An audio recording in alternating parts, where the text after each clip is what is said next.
आज जगभरात युद्धाचे सावट आहे. अनेक देश अस्थिरतेचे आहे. अर्थव्यवस्था कोलमडत आहेत.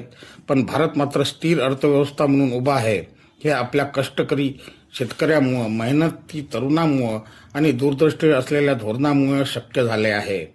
या अर्थसंकल्पात तरुणांसाठी कौशल्य विकास कार्यक्रम, MSME क्षेत्रात पाठबळ आणि डिजिटल प्रशिक्षण यावर भर देण्यात आलेला आहे. त्यामुळे लाखो रोजगार निर्माण होतील. शेतकऱ्यांसाठी 1,55,000 कोटी राखीव ठेवण्यात आला आहे. त्यामधून सिंचन, आधुनिक तंत्रज्ञान आणि योग्य दर यामुळे शेती समृद्ध होईल. युद्धामुळे जगात अन्नधान्य संकट असले तरी भारताची शेती आपल्याला आत्मनिर्भर ठेवते. शिक्षण क्षेत्रासाठी 1,25,000 कोटी निधी, शिष्यवृत्ती वाढवणे, डिजिटल शिक्षणाचा विस्तार आणि ग्रामीण शाळा मजबूत करणे यावर भर. शिक्षण हेच आपल्या मुलांना भविष्याची ताकद देणार आहे.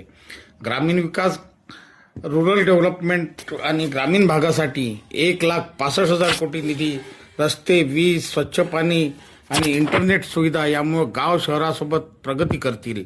आरोग्य क्षेत्रासाठी 90,000 कोटी निधी, ग्रामीण आरोग्य केंद्रे आणि जिल्हा रुग्णालय मजबूत करण्यासाठी व डिजिटल आरोग्य मिशनचा विस्तार करण्यासाठी ठेवण्यात आलेला आहे. भांडवली खर्च हा 12,20,000 कोटींवर नेण्यात आला.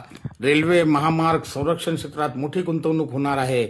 तसेच AI, रोबोटिक्स आणि उद्योगिक तंत्रज्ञान यावर भर देऊन भारताला भविष्यातील शक्ती बनवण्याचा संकल्प आहे. भारत स्थिर आहे. भारत मजबूत आहे. जय हिंद, जय भारत.